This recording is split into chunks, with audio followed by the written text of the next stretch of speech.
Hi friends, welcome to Muthuragu Tamil சமையல். இன்றைக்கி நம்ம வீடியோவில் புடலங்காய் வச்சு தான் ஒரு ரெசிபி பண்ண போகிறோம். அது புடலங்காய் 65. வாங்க எப்படி செய்யலான்னு பார்க்கலாம். இதுக்கு காம்பினேஷன் வெரைட்டி ரைஸு, ரசம் சாதம் இதுக்கெல்லாம் சூப்பராக இருக்கும். வாங்க எப்படி செய்யலான்னு பார்க்கலாம். 2 புடலங்காய் எடுத்துகிட்டு நல்லா தோல் சீவிட்டு இந்த மாதிரி ரவுண்டாக கட் பண்ணி அதில் உள்ள சீட்ஸ்லாம் நம்ம வெளியில் எடுத்துக்கிறோன்னா நம்மளுக்கு பக்கோடா செய்யல நம்மளுக்கு ஈஸியாக இருக்கும். அந்த மாவுலாம் நல்லா உள்ளே அப்சர்வ் பண்ணோம்.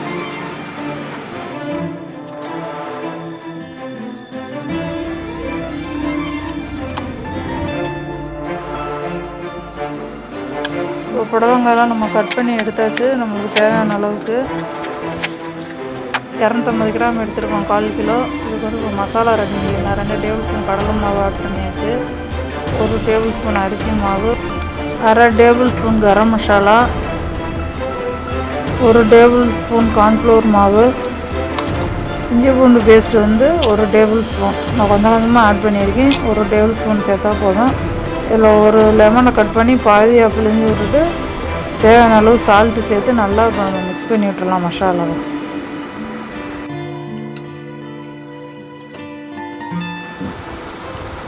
இதில் காரம் இருக்காது. காஷ்மீர் சில்லி நான் 1 டேபிள் ஸ்பூன் சேர்த்துக்கிறேன். நல்லா கலர் கொடுக்கும். உங்களுக்கு தேவையான சேருங்க, இல்லைன்னா ஸ்கிப் பண்ணிடுங்க.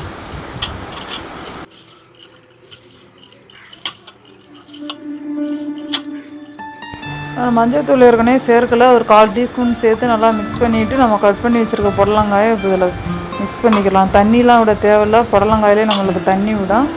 அதை மிக்ஸ் பண்ணி அப்படியே ஒரு 10 நிமிஷம் அப்படியே ஒரு மூடி போட்டு மூடி வச்சிடலாம். இப்போ நல்லா அந்த மசாலாலாம் நல்லா அப்சர்வ் பண்ணி நம்மளுக்கு எண்ணெயில் பொரிக்கிறதுக்கு நல்லா ரெடி ஆகிடணும்.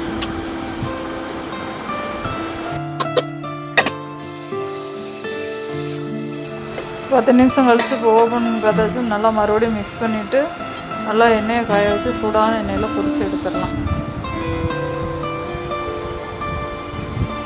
ஒவ்வொன்றா தான் எடுத்து போடணும்.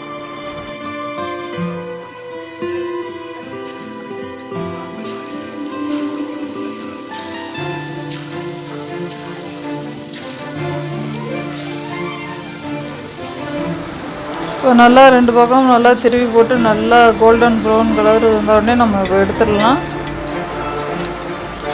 வெரைட்டி ரைஸ் கூட சாப்பிடலாம், நல்லா சூப்பராக இருக்கும். கண்டிப்பாக ட்ரை பண்ணி பாருங்கள். ஈஸியான ரெசிபி. ஸ்நாக்ஸாக கூட சாப்பிட்டுக்கலாம். இந்த வீடியோ பிடிச்சிருந்தா உங்களுக்கு லைக் பண்ணுங்கள், ஷேர் பண்ணுங்கள், சப்ஸ்கிரைப் பண்ணுங்கள். மறந்துடாமல் பக்கத்தில் இருக்க பெல் பட்டனை கிளிக் பண்ணிடுங்க. மற்றொரு பதிவில் சந்திப்போம். தேங்க்ஸ் ஃபார் வாட்சிங்.